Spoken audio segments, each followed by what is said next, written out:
Hi everyone, delonewolf here. Welcome back to some EVE Online, and in today's video I want to discuss the tradable skill points, which is something that CCP is toying with.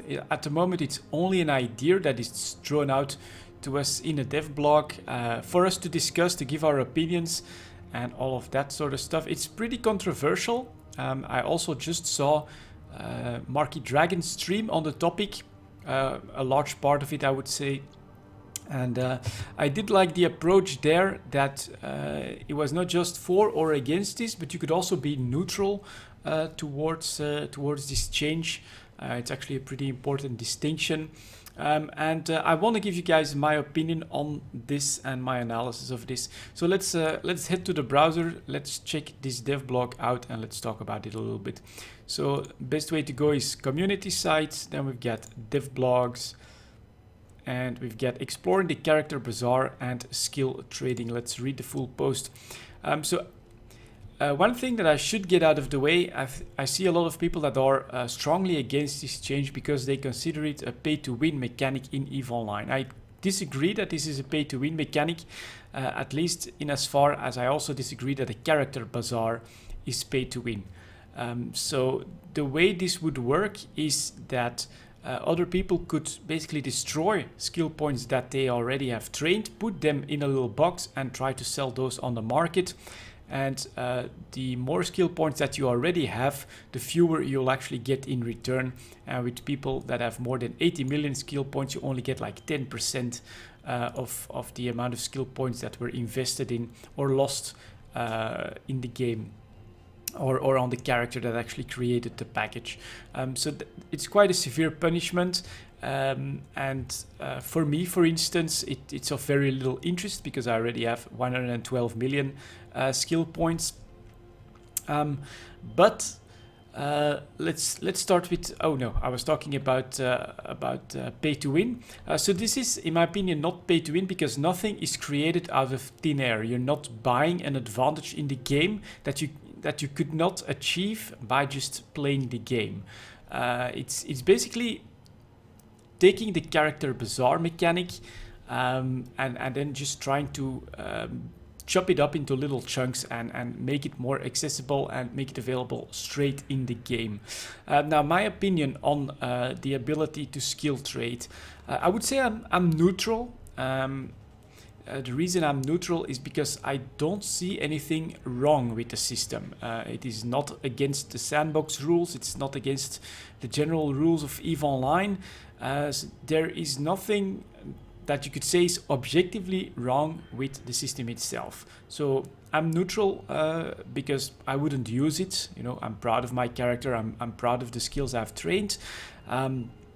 And if it comes into the game, it won't really affect me directly at all. And I don't see anything fundamentally wrong with the idea of being able to take skill points out of a character that you've already trained and then selling them to the market, to the highest bidder. All of this does fall within mechanics that you would expect within a sandbox. But I have a slight edge towards not liking the system, and I'll give you my reasons for that. So the first one is that this is touted as a solution for new players to catch up with whatever aspect of EVE Online that they actually want to play. And I completely disagree with this, although there's a little bit of an attempt to keep older characters from abusing the system and basically just getting all of the skills for some money. I don't feel that this is accessible at all for new players. The reason is, first you'll need to buy the item from the Aurum store, so you'll already have to pay some money just to create a skill point package. Someone is gonna have to do this, and that'll obviously be included in the cost of the final product. Then they need to sacrifice skill points from a character to put into that item, and then they can put that on the market. So the cost of this item will be, first of all, the cost of the item itself on the Aurum store, and the amount of time that it took to train up the skill points on the character, which will be equivalent to the price of a Plex. So it will actually be more than a Plex with a little premium on top of that. And I don't see this as accessible for new players because they come in the game, they don't have skills, they don't have money, they don't have, well, they might have money, but they don't have ISK, is what I meant to say. And it's entirely a proposition of, okay, you actually want to enjoy the game, you want to play with other people, being able to fly the same ships as them. Well, pay us $50, $60, whatever, get a bunch of plex, throw those on the market, and then try and hunt for this skill point item. So it puts it right in front of people that how far they are behind all of the other players, and if they want to catch up, well, just give us money and it will make that happen. I feel that has a pretty wrong vibe, and that real new players, so players that don't know anything about EVE Online already, will never do this. Someone that finds out about EVE Online for the first time, gives the trial a go, and finds this out, is just going to be disgusted by the system. And other people, that come in through word of mouth, let's say that I know someone, he gives EVE Online a try for the first time, unless he has that very specific mindset and all of that money to burn on a game. And who has that these days? He's not going to be interested in sticking around in the game either. So it's a fundamental problem that I see with this, is that people seem to think that this is a good idea for new players to allow them to catch up. And I completely disagree with that, because the players creating the items are going to want to get a return on investment there.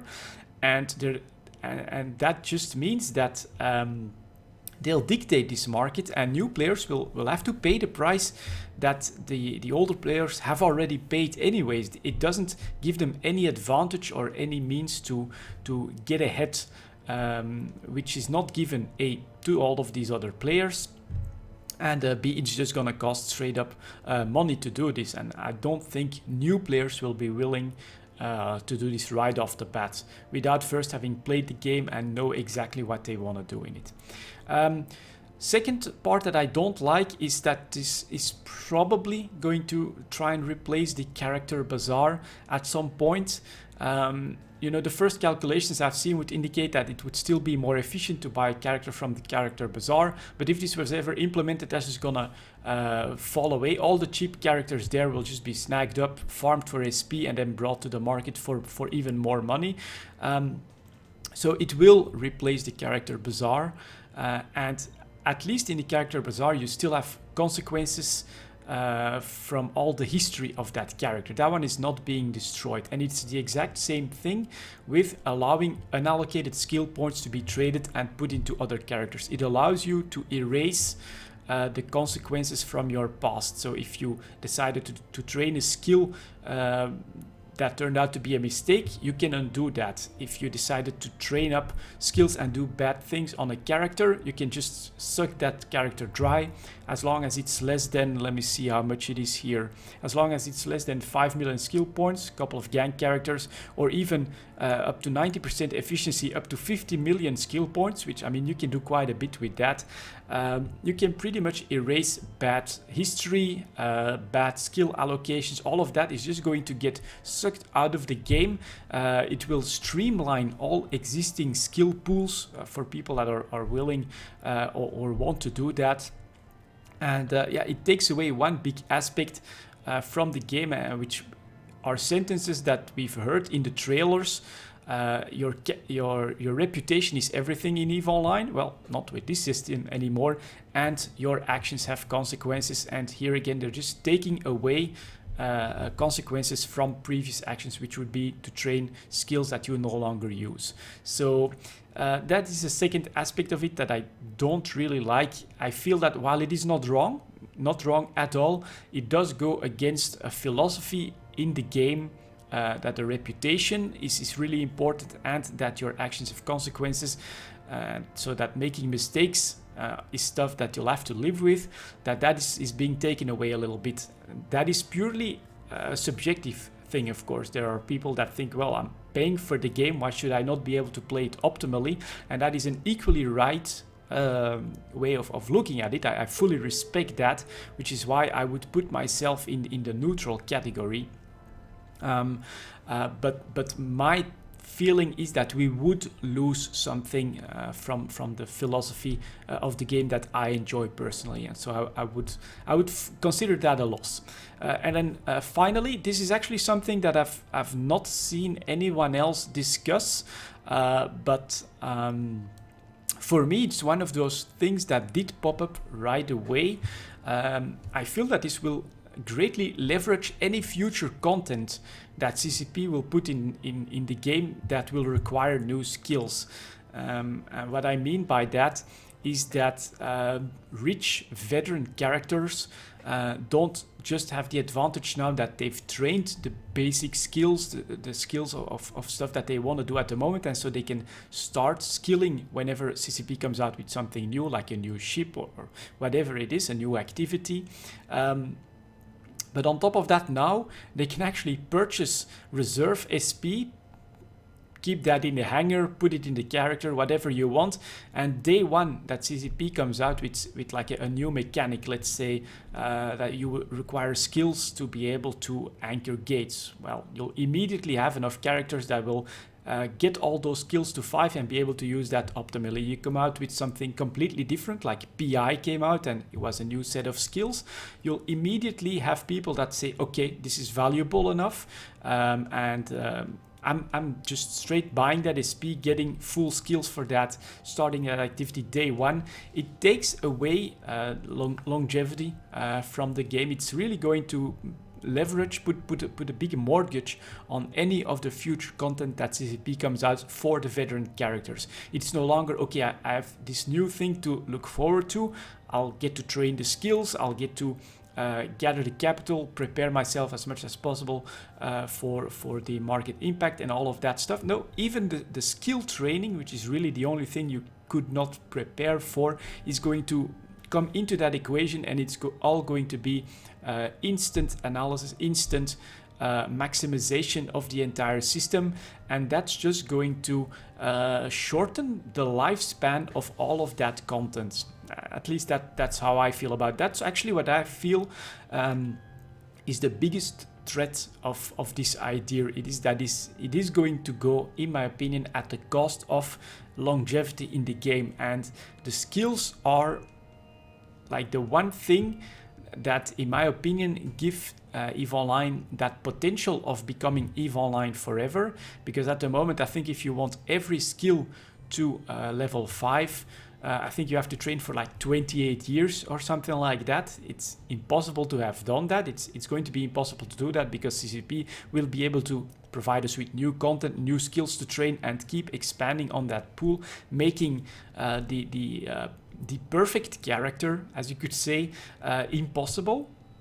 And that's an aspect of the game that I like that will be lost here, because theoretically, I mean, it'll be a ludicrous amount of money to do it, but theoretically you could then create a character that has every single skill trained at 5, and that would be a loss in my opinion as well. And I fully recognize the problem that new players come in are so far behind the older veterans that this feels like an insurmountable mountain, especially considering that they know that they'll need to spend so much time in the game just to train up to cruisers, to battleships, and eventually capital and super capital ships, that is a problem in the game. But as I said at the beginning, I don't feel that this solves any of that, because this system does not in any way give an advantage to new players. This gives even more leverage, even more advantage to veteran players, because they will be able to optimize their alt pool. Big alliances will be able to optimize their pilots for all of their doctrines, and new players will just be real new players, I should say, that don't know anything about EVE Online and want to give it a try for the first time, will be even further behind with this system. And that insurmountable wall, if you want to get to this point, you need to buy X amount of this SP. That's going to cost you that much money. It's just going to be glaring them in the face. And I just think it's going to miss the mark of making this available for new players. And if you want to solve that one problem of new players coming into the game and being so far behind, honestly, there is only one way to do that. You cannot do that through a system that is available equally to all players, because that's just going to mean that the veterans are going to be able to take advantage of that. You have to just straight up give them stuff, give them that head start compared to everyone else. Of course, you have to be careful with that as well. You have to make that fair, but you have to go from the bottom and then give them like that leg up, so that they start closer to all of the veterans. You cannot solve it with this system, in my opinion. Anyways, there you go, guys. That's my thoughts on the skill trading idea that CCP is floating. I've said personally I'm rather neutral to this. Whether it comes or it comes not, I don't think it's going to affect me personally or my actual enjoyment of the game. I do have a slight bias against it because I fear that the long-term impact of this will not be good for the game. I've stated my problems there, but I feel that CCP will go ahead with this. I do think that it will come, and for that reason I put all my money straight into Plex, because if that does come true, then Plex are bound to go straight through the roof. So I will try to take advantage if CCP decides to do it. Plex are never a bad investment anyway, but my personal opinion on this is that this will miss the mark and will actually put Eve in some troubled waters when it comes to longevity of the game. I think it will have some bad consequences for that. Although this is purely a subjective idea because of my feelings toward what's important in the game. And anyone else that thinks that I should be able to enjoy the game any way I want and optimize my past experience as well, it's as valid an argument as mine to be for this system. So personally, I'm actually considering myself neutral on that. Anyways, that's gonna be it. Thanks for this video, guys. Thank you very much for watching, and I'll see you all next time.